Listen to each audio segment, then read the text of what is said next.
Okay, तो सबसे पहले हमें क्या करना है, यहाँ पे डबल क्लिक करके अनलॉक कर देना है।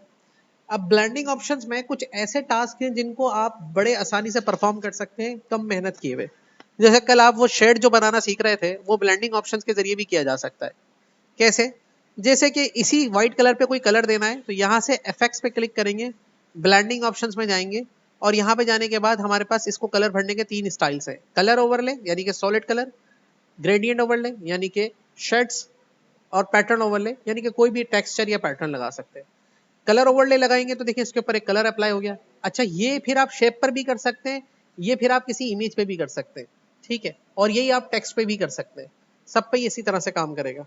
कलर चूज यहाँ से करेंगे, चूंकि ये सॉलिड कलर है तो कोई भी सॉलिड कलर आप यहाँ से चूज करके ओके करेंगे, अप्लाई हो जाएगा। ऑपेसिटी यानी कि कलर की खुद की डेंसिटी कितनी रखनी है, उसको हल्का करेंगे तो पीछे वाले कलर के साथ वो मिक्स होगा, जितनी ऑपेसिटी को आप कम करेंगे, ठीक है।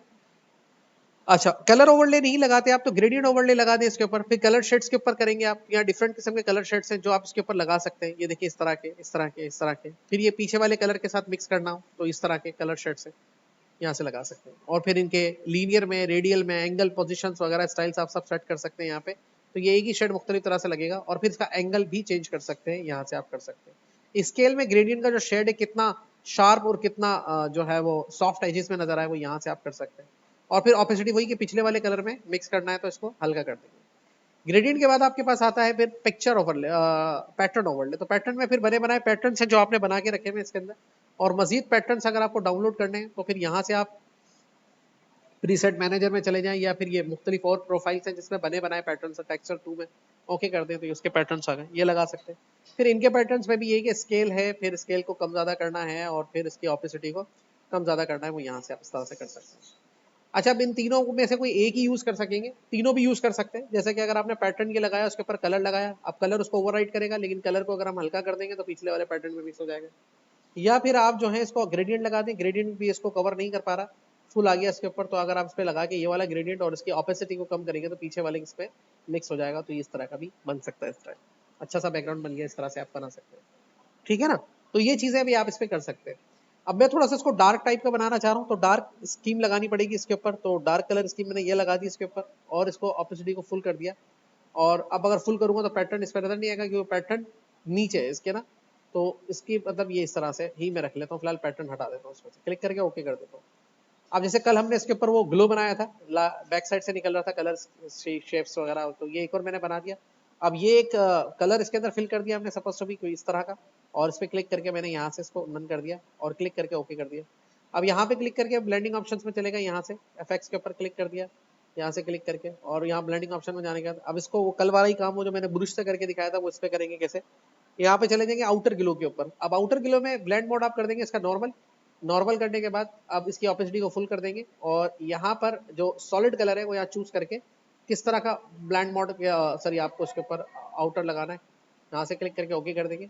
एंड देन फिर इसमें दो चीजें, एक साइज है जिसका साइज आप एक्सटेंड करेंगे, ये देखिए इस तरह से एक्सटेंड होगा।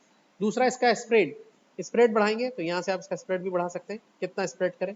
साइज को कम करेंगे तो ये फिर थोड़ा शार्प हो जाएगा, लेकिन स्प्रेड और साइज दोनों को कंटिन्यूसली इस्तेमाल किया जा सकता है एक हिसाब से। देखिए इस तरह से कर लें और स्प्रेड को थोड़ा कम कर दें। फिर इसके बाद सॉफर है या प्रिसाइज रखना है, वो आप अपने हिसाब से देख लें दोनों में से।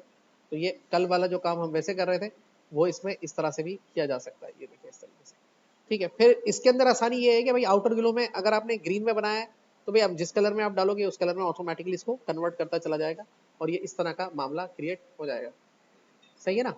तो ये इस तरह से आप कर सकते हैं। ओके करने पे फिर आप दूसरी चीज इसमें ये कर सकते हैं, फॉर एग्जांपल कि ये मैंने सॉलिड कलर में बनाया, और अगर आप मल्टीपल कलर का शेड बनाना चाहते हो तो वो इस तरह से, यानी कि कलर के साथ ट्रांसपेरेंट को मिक्स करें तो ये ट्रांसपेरेंट और कलर को मिक्स करेगा, फिर ट्रांसपेरेंट और इसको मिक्स करेगा। देखिए दो शेड्स में आ रहा है, ये ट्रांसपेरेंट हो रहा है और यहाँ पे कलर आ रहा है। अच्छा, अब इसके अंदर कलर कॉम्बिनेशन चेंज कर सकते हैं, क्लिक करके यहाँ पे जो कलर लोगे लोगे वो फिर यहाँ पे ट्रांसपेरेंट हो जाएगा। लेट सपोज यहाँ पे क्लिक करके आप यहाँ से ग्रीन कलर ले लेते हो तो यहाँ ग्रीन हो जाएगा, वहाँ लाइट ग्रीन हो जाएगा। येलो ले लोगे तो येलो हो जाएगा, वहाँ पे डार्क येलो, यानी वो पीछे वाले कलर के साथ मिक्स करेगा अपने आप को, ठीक है। तो ये ऐसे ले लेगा। और अगर आपको और कोई ग्रेडियंट्स लगाने तो ये बने बनाए ग्रेडियंट्स हैं भाई, लगाओ इस तरह का, देखो फिर किस तरह का इफेक्ट बन रहा है, किस तरह का इफेक्ट बन रहा है, बनाओ। इस तरह की चीजें भी इसमें इजीली क्रिएट हो रही है। पर मुझे तो ये ज्यादा अच्छा लग रहा है तो मैं इसको लगा के यहाँ से ओके कर रहा हूँ। तो ये इस पे लग गया, क्या हो गया इसके ऊपर, ये ग्लो, यानी कि पीछे से रोशनी निकल कर आ रही है। इसको इस तरह से आप क्रिएट कर सकते हैं।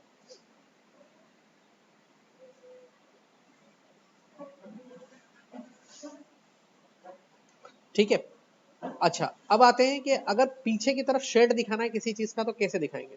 अब शेड दिखाएंगे तो पीछे आपका जो शेड आएगा वो पीछे का बैकग्राउंड लाइट होना चाहिए और आगे का जो ऑब्जेक्ट है वो डार्क होना चाहिए, जब भी तो उसका शेड पीछे दिखाई देगा। ठीक है, किस तरह से करते हैं इस तरह की चीज को। अब ये जो हमारा ऑब्जेक्ट है ये आगे से है डार्क, तो मैं क्या करता हूँ इसका एक कंट्रोल जे करता हूँ, डुप्लीकेट कर देता हूँ और कंट्रोल टी करके इसको थोड़ा सा कर देता हूँ इस तरह से कम। ठीक है, तो ये इस तरह का ऑब्जेक्ट बन जाएगा, लेकिन मैं इसके ऊपर से स्टाइल खत्म कर रहा हूँ। राइट बटन दबाऊंगा इसके ऊपर और ओके, और मूव टूल लगाना पड़ेगा, अप्लाई करना पड़ेगा। उसके बाद इस पर राइट बटन दबा के क्लियर लेयर स्टाइल कर दूंगा। क्लियर लेयर स्टाइल से ये स्टाइल इस पर खत्म हो जाएगा। अब मैं इसके अंदर वाले ऑब्जेक्ट को करना चाह रहा हूँ थोड़ा लाइट कलर के अंदर, तो मैं इसके ऊपर ब्लेंडिंग ऑप्शन लगा रहा हूँ और कलर ओवरले पे जाके इसको लगाऊंगा लाइट कलर।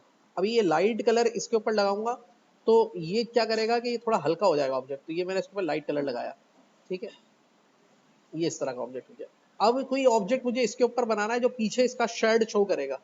लेट सपोज इसका एक और कंट्रोल जे कर दिया और उस पर भी राइट बटन दबा के क्लियर लेयर स्टाइल कर दिया और उस पर कंट्रोल टी करके उस ऑब्जेक्ट को इससे छोटा कर दिया। ठीक है, या चले ठीक है इसको ऐसे रहने देते हैं, इसको डिलीट ही कर देते हैं, ऑब्जेक्ट को छोड़ते हैं, टेक्स्ट ले लेते हैं। तो ये डिलीट कर दिया मैंने, एक टेक्स्ट ले लिया इसके ऊपर। तो यहाँ पे क्लिक करके ये टेक्स्ट ले लिया, सपोज टू भी मैंने आर लिख दिया इसके ऊपर और क्लिक करके यहाँ से आर को उठा के यहाँ पे रख दिया। अब कंट्रोल टी करके आर को थोड़ा सा बड़ा करूंगा, लेकिन आर पहले ही इतना बड़ा आ रहा है, ऐसा क्या हो गया आर के साथ।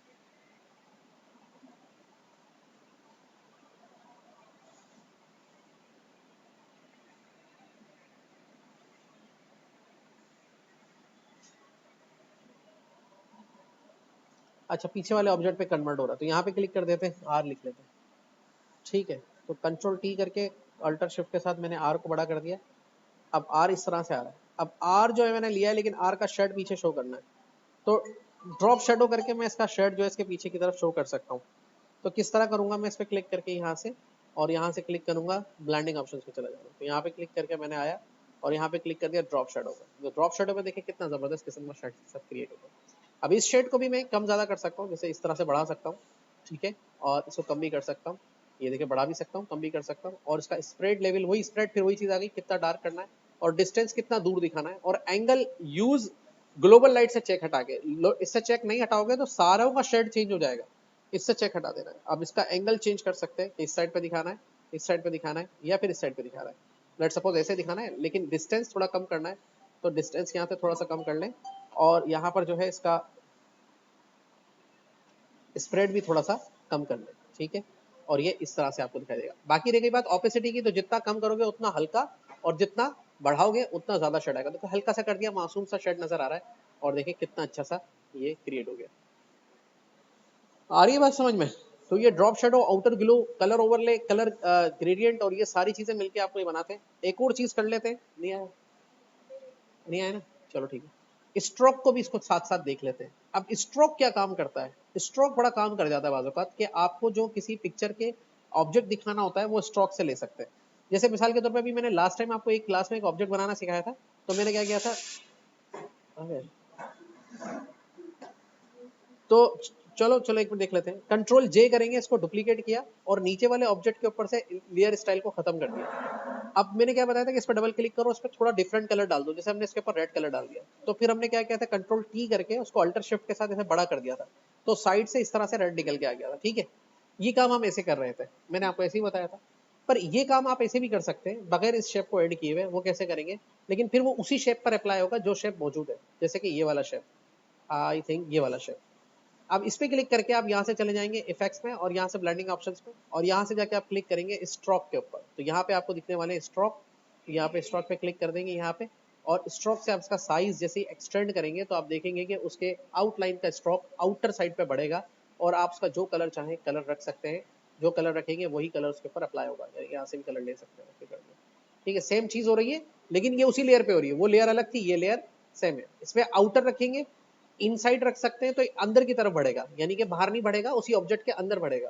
और अगर आप सेंटर रखेंगे तो दोनों साइड पे बढ़ेगा इस तरीके से। ठीक है, तो डिपेंड्स ऑन यू कि आप इसको कैसे रखना चाह रहे हैं, यहाँ से बता सकते हैं। सही है, ठीक है, अगला असाइनमेंट भेजूंगा, वो बना के दिखाइए।